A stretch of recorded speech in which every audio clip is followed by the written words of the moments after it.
8월의 마지막 거래일인 분위기가 참 좋았는데 9월의 첫 번째 거래일은 이렇게 하루 사이에 표정이 확 바뀌어버리는 시장을 우리는 또 확인을 하고 있네요. 알고리즘을 통한 시장 분석 매주 목요일마다 나눠보고 있고요. 이분과 함께 또 알고리즘은 이번 앞으로의 한 주를 또 어떻게 내다보고 있나 한번 들여다보도록 하겠습니다. 로보피아 투자자분 데이터 사이언티스트 김윤보 과장과 함께하겠습니다. 과장님 어서 오세요. 네, 안녕하세요. 네. 어제 뵀으면 더 좋았을 텐데 시장이 그렇습니다. 오를 때 아무래도 뭐 이야기를 하면 조금 더 뭔가 활력이 넘치곤 하는데요. 예. 이렇게 하루 사이에 또 시장이 또 움츠러들었습니다. 그런데 지난주에 우리 과장님과 함께해서 알고리즘 분석을 통해서 이러저러한 이야기를 나눴을 때 알고리즘이 상승보다는 추가 조정에 조금 무게를 둔 시그널들이 좀 많이 나온다. 뭐 이런 이야기들을 지난주에 많이 했었던 것 같아요. 근데 이제 그것이 틀렸네라고 생각했던 것이 어제까지는 시장이 너무 좋았으니까 이게 달랐는데? 라고 생각했거든요. 근데 또 상황이 이렇게 됩니다. 결론적으로 봤을 때는 또 이제 알고리즘 매매가 맞나? 뭐 이런 생각을 하게 되는데요. 시장 평가를 좀 어떻게 해야 될까요? 네, 사실은 이제 지난주에 방송을 할 때 네. 방송 당일에는 이제 시장이 올라가고 있었던 상황이기 때문에 네. 저도 이제 사람인지라 알고리즘이 없었다면은 네. 시장이 올라가는데 이제 조정을 받고 이런 말씀드리면 좀 쉽지 않을 겁니다. 그렇죠. 그러나 네. 이제 항상 말씀드리지만은 시장에 편향을 해서 말씀드린다기보다는 그런 숫자, 그런 알고리즘 분석 결과에 대해서 말씀드리는 게 맞기 때문에 시장 변화에 상관없이 네. 알고리즘 분석 결과를 이렇게 말씀을 드리고 있고요. 앞으로도 뭐 오른다고 말씀드리지 않고 또 내린다고 말씀드리지 않고 항상 그 기준에 맞춰서 말씀드리겠습니다. 맞아요. 이게 우리가 다 인간이다 보니 뭐 폭등하는 장을 보면서 조정이 나올 것이요. 이런 말을 하는 것이 쉽지는 않습니다. 네. 그런데 이제 알고리즘에서 빅데이터를 통한 분석을 통해서 우리는 그 사인들을 이제 체크하는 그런 역할을 또 해주고 계시기에 이제 과감하게 이야기를 하실 수가 있는 거죠. 그래서 이제 앞으로는 어떻게 된다는 걸까요? 네, 이제 앞으로의 시장 방향성에 말씀을 드리면은 우선은 지난주에 이어서 네. 아직까지는 그 조정 국면이 지속될 것으로 알고리즘은 계속 분석을 그래요. 하고 있습니다. 네, 네. 시청자분들께서는 이제 아쉬워하실 수 있겠지만 일단은 이제 지난주나 지지난주에도 말씀드렸다시피 시장의 방향성이 결정되는 것은 아무리 빨라도 9월 중순 좀 길게 본다면 9월 네, 말까지는 네. 시장을 체크를 계속 해야 된다고 봐야 되는 했죠? 상황이고요. 네. 그래서 이제 지난주에 이어서 이제 이번 주에도 국내 시장 변화를 먼저 살펴보시고 그리고 최근에 이제 해외 시장에 대한 니즈가 많으시잖아요. 네. 그래서 해외 시장에 대해서도 말씀을 드릴까 합니다. 좋습니다. 뭐 이제 하나하나 들여다볼 텐데요. 일단 국내 시장 먼저 분석하고 미국 시장으로의 분석도 또 이어가도록 할게요. 먼저 이제 코스피 분석부터 들어갈 텐데요. 여전히 추가적인 조정 가능성을 열어두는 이제 방향으로 우리는 이야기를 듣게 될 것 같습니다. 아쉽게도 하나하나 한번 추적 들어가겠습니다. 네, 차트 움직임 우선은 어떤가요? 코스피 일간 차트를 화면을 통해 보실 수가 있으신데요. 네. 화면을 보시면은 빨간색 박스가 지난주 방송 이후의 흐름을 나타내는 알고리즘 분석 결과 차트입니다. 근데 여기서 이제 유의해서 보셔야 되는 게 빨간색 박스 영역 안에서 8월 29일에 저희가 이제 파란색 리스크 관리 시그널이라 말씀을 드리는데 네. 리스크 관리 시그널에 해당하는 파란색 색상이 지금 감지가 된 상태입니다. 그래서 코스피 시장은 계속 주의를 요하는 상황이고요. 이제 다음 화면을 보시면은 이제 코스닥의 일간 차트를 보실 네. 수가 있으실 텐데 보시면은 코스닥 시장도 마찬가지입니다. 박스 흐름 이후로 파란색 시그널 들어왔다가 흰색이었다가 잠깐 노란색이 들어오는 상태이지만 네. 이 시그널을 보실 때 파란색이 들어왔다면은 노란색이 잠깐 들어오더라도 계속 경계를 해주셔야 됩니다. 그렇기 때문에 일간 시계열 기준으로는 코스피와 코스닥 모두 주의를 기울이셔야 되고요. 이제 화면이 지난주에 이어서 중복되기 때문에 화면을 보여드리지 않았습니다만 지난주에 주간 화면을 보여드릴 때 코스피와 코스닥 모두 주간 시계열 색상이 파란색이라고 말씀드렸었는데 그게 아직도 유지가 되고 있습니다. 그렇기 때문에 결론적으로는 코스피와 코스닥 모두 시그널이 파란색 리스크 관리에 준하는 수준에 들어왔기 때문에 네. 계속 주의를 해주셔야겠습니다. 네. 어제 그제 시장이 반등이 나오면서 좀 달라지나 오전장에서는 눌리다가 오후장에서 살아나는 시장 움직임을 지난 이틀간 봐왔어서 좀 달라지나 이런 기대를 좀 걸었는데 여전히 알고리즘은 좀 리스크 관리 차원이 조금 더 강해 보인다. 뭐 그런 현재 구간이다라는 이야기를 계속 하고 있는 것 같습니다. 이번에는 미국 시장으로 한번 넘어가 볼까요? 먼저 S&P 500 기준으로 한번 보겠습니다. 최근에 4,000선 깨지고 나서 계속 추가적인 조정이 또 나오고 있는 S&P 500 지수 아니겠어요? 알고리즘에서는 어떤 이야기를 하고 있나요? 네, 우선은 이제 이번 주에 이제 미국 시장을 보여드리는 이유 중 하나는 미국 시장 자체가 전 세계 시가총액의 이제 50%, 약 50%가량을 차지를 하고 있어요. 그렇기 때문에 전 세계 시장을 미국 시장이 주도를 하고 있기 때문에 이 미국 시장의 흐름이 어떻게 가느냐를 체크하는 것이 글로벌 투자, 국내 투자에 매우 중요한데요. 특히나 지금 국내 코스피, 코스닥 양 시장 모두 방향성이 정해지지 않은 상태에서는 네. 미국 시장이 어떻게 되느냐를 함께 보셔야 됩니다. 그래서 이번 주에 특히 미국 시장을 한번 체크를 해보셔야 돼서 이 자리를 마련하게 되었고요. 우선은 이제 미국의 대표 지수인 S&P 500 지수를 한번 같이 보시죠.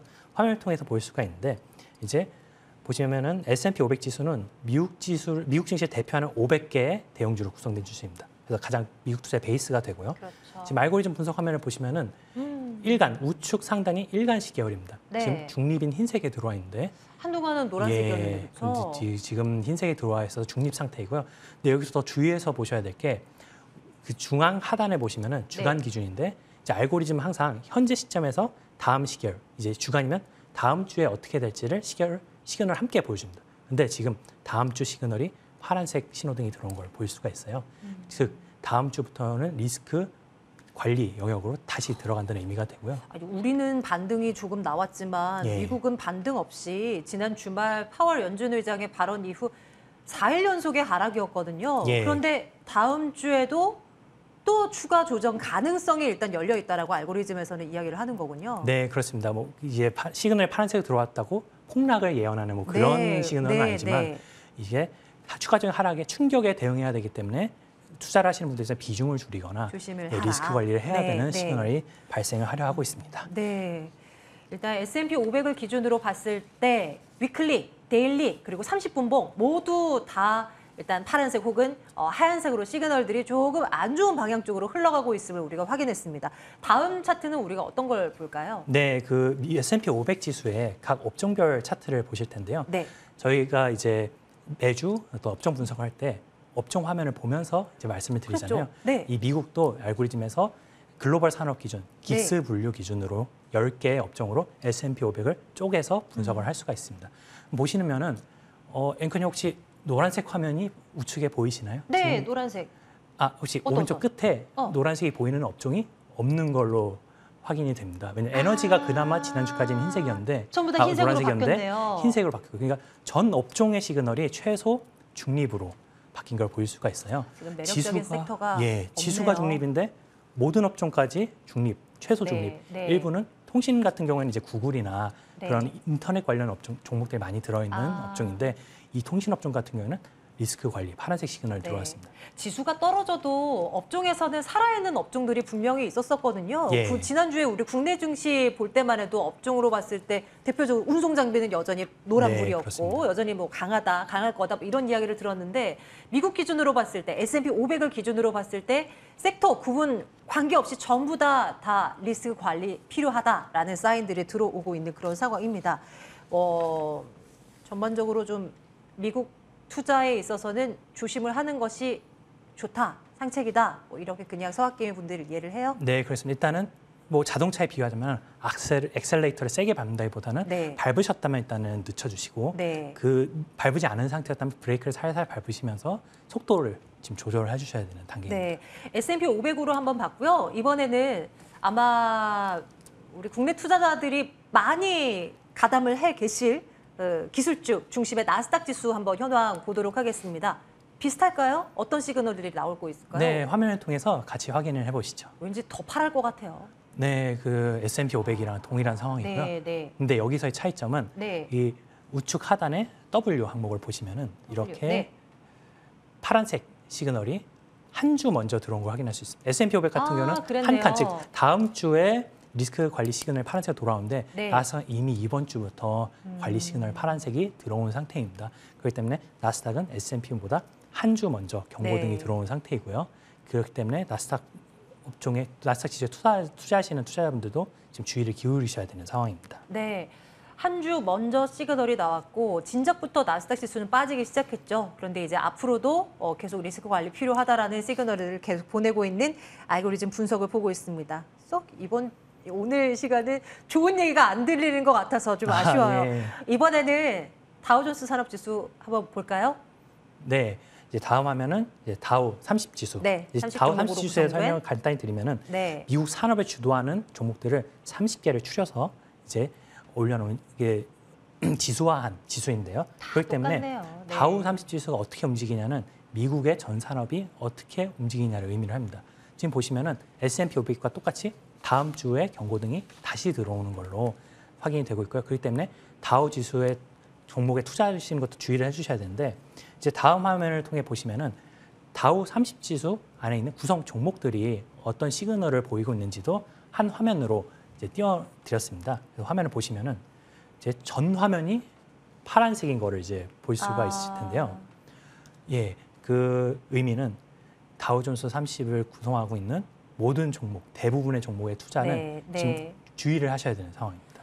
음, 이렇게 아까도 S&P 500 지수가 중립이었는데 업종들도 전부 중립 또는 리스크 관리 파란색이었고 네. 다우 30 지수도 지수가 중립 또는 리스크 관리인데 구성 종목이 전부 리스크 관리다. 이러면은 이 지수뿐만 네, 아니라 네. 구성 종목의 투자도 주의를 하셔야 됩니다. 네.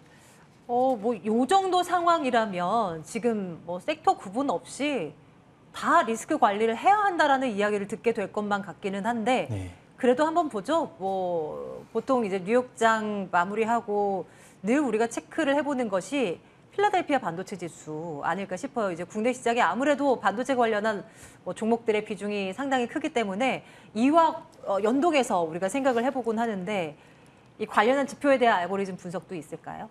예, 이제 필라델피아 반도체 지수는 전 세계의 반도체 시장을 주도를 하는 30개 종목 구성이 되어 있습니다. 예를 들면 대만 TSMC라든지 예를 들면은 많이 유명한 게 엔비디아 같은 종목들이 있을 텐데요.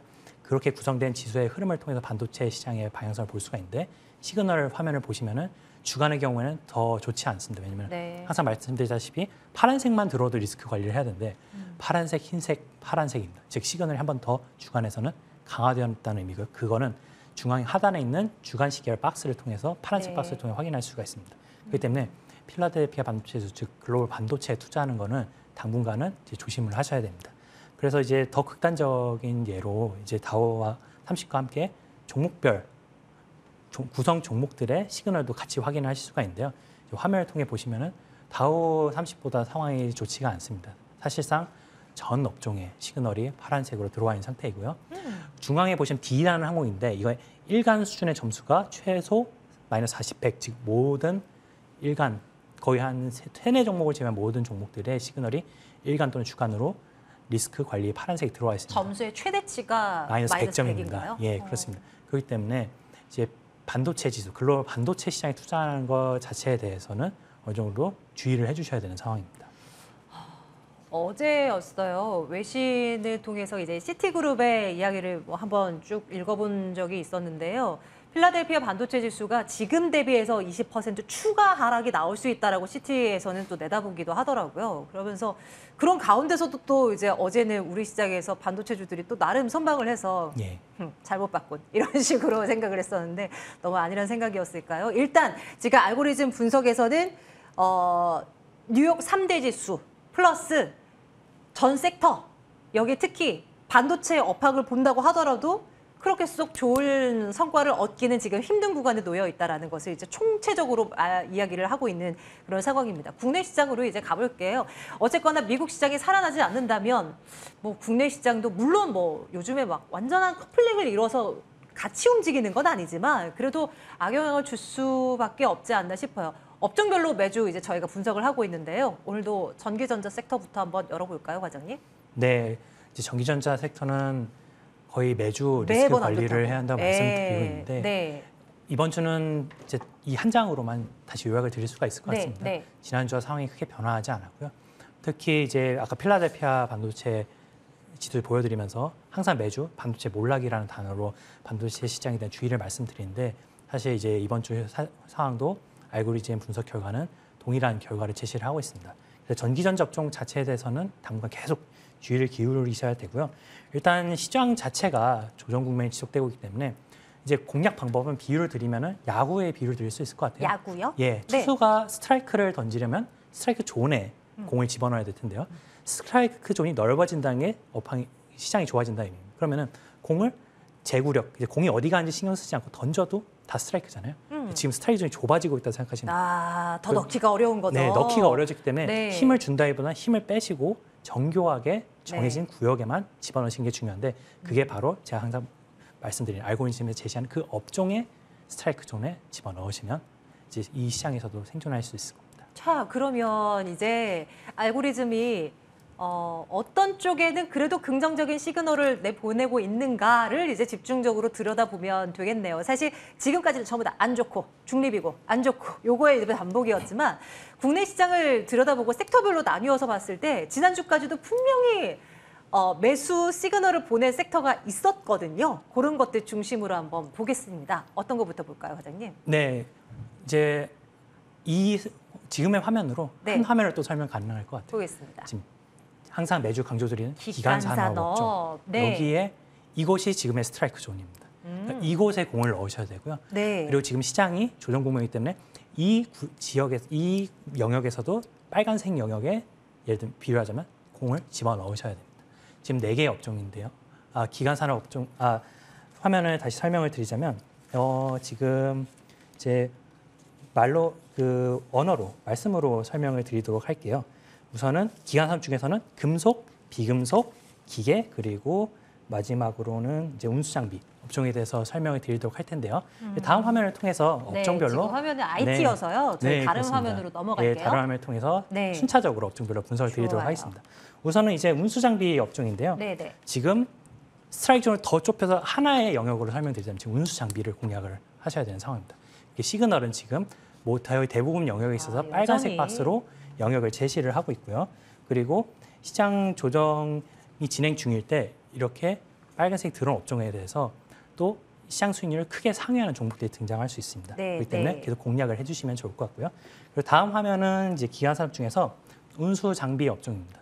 운수 장비 업종 같은 경우에는 이제 똑같이 시그널이 대부분 빨간색 박스 영역, 즉 노란색이 들어온 상태이고요. 운수 장비 업종 경우에는 일간에서 1차 고점, 이제 우측 그 수평선 빨간색 수평선 일간에 2개가 있을 텐데 우측 상단에 그 첫 번째를 돌파하고 다시 상단을 돌파하려는 움직임을 보이고 있어요. 그렇기 때문에 이제 운수장비 업종 같은 경우에는 더 주목을 해서 보셔야 되는 상황이고요. 그리고 운수장비 업종 다음으로는 이제 금속 업종, 코스닥 금속 업종을 보시면 좋겠습니다. 코스닥 금속 업종 경우에는 중앙 상단에 월간, 아래 주간, 그리고 우측 상단에 일간, 그리고 그 아래 30분 4개의 영역의 시그널이 노란색 들어온 상태이고요. 그렇기 때문에 이제 금속 업종도 지난주에 이어서 계속 강조드리고 있습니다. 그리고 다음 업종을 보시면요. 마지막으로는 이제 다음으로는 비금속 업종인데요. 비금속 업종 같은 경우에도 대부분 시계열 그리고 30분까지도 노란색 시그널이 들어와 있고요. 그리고 그 지수가 조정을 받고 있는데도 일간 항목을 보시면은 고점을 다시 돌파하려는 흐름을 보이고 있어요. 그렇기 때문에 여기에 또 좋은 종목이 나올 수가 있습니다. 이제 시간이 더 좋은 종목이 나올 수 있기 때문에 더 관심 있게 보셔야 될 것 같고요. 그리고 마지막으로는 코스피 기계 업종입니다. 기계 업종 같은 경우에는 지난주에 새로 추가를 해서 강조를 드리고 있는 업종인데 이제 월간 그리고 우측 상단 일간에서 계속 노란색 시그널 발생을 하고 있고 그리고 계속 이전 고점을 탈환을 하려는 시도를 보이고 있어요. 그렇기 때문에 기계 업종에 대해서도 관심을 가져주시면 좋을 것 같습니다. 네, 좋습니다. 이렇게 해서 다른 쪽은 조금 불안해 보이지만 그래도 살아있는 쪽으로 우리가 스트라이크 존이 점점 네. 줄어들 때 거기 안으로 공을 넣을 수 있게끔 지금 시그널을 보내고 있는 쪽은 운수장비, 금속, 비금속 그리고 기계까지 여기 이제 섹터를 말씀을 드려보고요. 그 안에 어떤 종목들이 강한가가 이제 궁금한다면 이제 저희 추가적으로 이제 공부가 더 필요한 것입니다.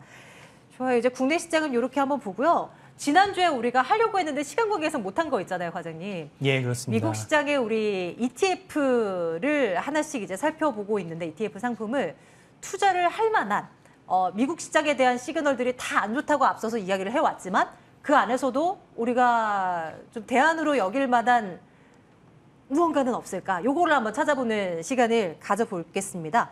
지난주에 못다한 말씀 좀 해주십시오. 어떤 거를 우리가 눈여겨보면 되겠습니까? 네, 이게 시간 관계상 소개를 못 드린 ETF들이 2가지가 있었는데요. 네. 지금도 좋은 시간을 보이고 있어서 설명드리자면 통화 관련된 ETF 2개를 설명드리도록 하는데 네네. 첫 번째는 엔화 인버스 ETF 엔화 YCS라는 인덱스, ETF가 인버스. 있고요. 네. 그리고 두 번째는 유로화 인버스 ETF인 EUO라는 게 있어요. 네. 그걸 설명드리도록 하겠습니다. 앞서 지금 그러면 지금 추세가 더 이어질 거라고 알고리즘은 내다보는 모양입니다. 네, 그렇습니다. 엔화 약세가 예. 더 강해질 거고 유로화 약세가 더 심해질 거다. 이렇게 내다본다는 거죠. 심지어 이게 장기적으로 네. 추세적으로 진행될 가능성을 알고리즘 계속 제시를 하고 있습니다. 그래요. 조금 더 풀어볼게요. 네, 우선은 이제 스트라이크 존을 아까 말씀드렸는데 네. 비유를 드리자면 주식 시장을 골략한 스트라이크 존이 이렇게 좁아지고 있는데 외환 시장이라는 스트라이크 존이 또 존재하는 겁니다. 이제 다양한 자산군이 있지 않습니까? 각 자산군마다 스트라이크 존이 넓어졌다 줄어들었다는데 지금은 외환 시장에 대해서는 스트라이크 존이 넓어지고 있다라고 보시면 될 것 같고요. 우선은 이제 이걸 반증하는 상황을 화면을 통해 보시면은 이게 이제 8월 11일 방송 당시에 소개를 드렸던 달러 인덱스 ETF인 UUP입니다. 혹시 앵커님 네. 이 UUP를 방송 끝나고 매입을 하셨다면 수익률이 네. 몇 프로였을지 혹시 상상할 수 있을까요? 그때 그러고 나서 한 번 더 그 이후에 한 번 지적을 해주셨던 때가 있었었어요. 그때 네. 3%? 이 정도 네. 말씀 주셨었는데요.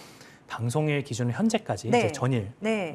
오늘 오전이겠죠? 오늘 오전 기점을 본다면은 ETF 자체 기준으로는 3.5% 정도 수익이 났을 거고요. 3.5%. 네. 3.5%. 에이, 그게 뭐 어마무시하지 근데 않지라고들 하실 더 수는 있습니다. 있죠. 네. 환율 효과를 그러니까요. 환율이 그만큼 올랐잖아요. 환율까지 고려하면은 네. 달러가 강해졌지 예, 않습니까? 약 6.3% 정도의 수익이 어. 발생을 했습니다.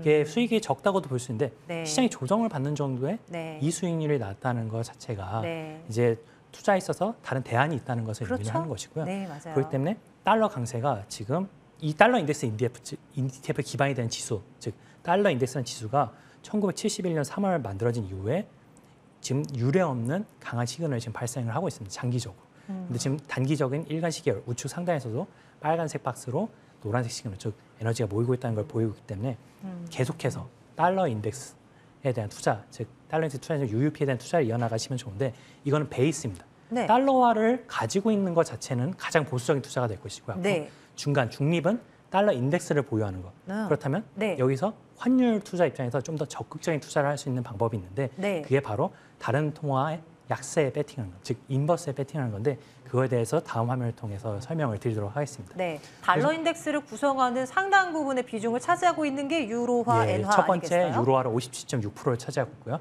그 다음이 엔화로 13.6%인데 네. 이 두 개 유동성이 1, 2위입니다. 그렇기 때문에 여기에 이 환율 흐름을 보시고 약세를 보인다고 생각한다. 즉 약세에 배팅하는 ETF의 시그널이 보인다면 달러 인덱스를 투자하시다가 해당 통화 인버스 ETF로 조금씩 비중을 늘려나가시면 더 적극적인 투자가 가능합니다. 수익을 극대화할 수 있는 방법을 지금 알고리즘에서 제시를 하고 있는 겁니다. 그러면 오늘 본격적으로 이제 이야기를 해볼 우리가 투자를 할 ETF 먼저 유로화 관련한 유로 인버스였나요? 첫 번째는 엔화 먼저 엔화, 보시죠. 네, 좋아요. 네, 엔화 한번 인버스. 보시죠. 예, 엔화 네. 인버스 ETF가 이거는 인버스 두 배입니다. 고버스네요. 예, 엔화 고버스 ETF이고요. 티커 YCS. GS입니다. 지금 시그널을 보시면은 알고리즘 시그널을 보시면은 일, 주, 월, 30분 모두 노란색 시그널이 들어와 있는 걸 보실 수가 있고요. 심지어 일간 기준 이전 고점을 탈환하려고 하고 있습니다. 그렇기 때문에 항상 설명드리는 그 알고리즘을 보시는 기준에 모두 부합을 하고 있기 때문에 추천을 드리게 되었고요. 다음은 이제 유로와 인버스 즉 두 배, 즉 유로와 고버스 ETF인 네. EUO입니다. 네. EUO 같은 경우에도 30분에서는 지금 파란색이 들어가기 때문에 조금 이제 체크를 해주셔야 되지만 좌측 상단 월간, 아래 주간, 우측 상단 일간에 모두 노란색 시그널이 들어와 있고요. 네. 마찬가지로 일간에서도 고점을 탈환하려고 하고 있습니다. 그렇기 때문에 30분의 시그널이 긍정적으로 돌아온다면 네. 두 고버스 ETF에 대한 이제 관심을 계속 확대해 주시면 좋을 것 같습니다. 와, 진짜 어떻게 될까요? 궁금해요. 일리가 있다라는 생각을 하면서도 최근에 ECB 통화정책회의에서 이제 다음 달 자이언트 스텝 단행할 거다. 그러면 유로화도 이제는 마냥 밀리지는 않을 것이다. 뭐 이런 시각들이 좀 있기는 해서요. 과연 알고리즘이 제대로 된 뷰를 갖고 지금 우리에게 시그널을 보내고 있는 것인지 여러분들 한번 추적해 보시죠. 그리고 이제 다음 이 시간을 통해서 매번 이제 수익률 체크는 이제 들어가도록 하겠습니다. 자, 두 가지 ETF 상품을 점검을 해봤고요. 로보피아 투자자문 데이터 사이언티스트 김윤보 과장과 함께 이야기 나눠봤습니다. 과장님 고맙습니다. 네, 감사합니다.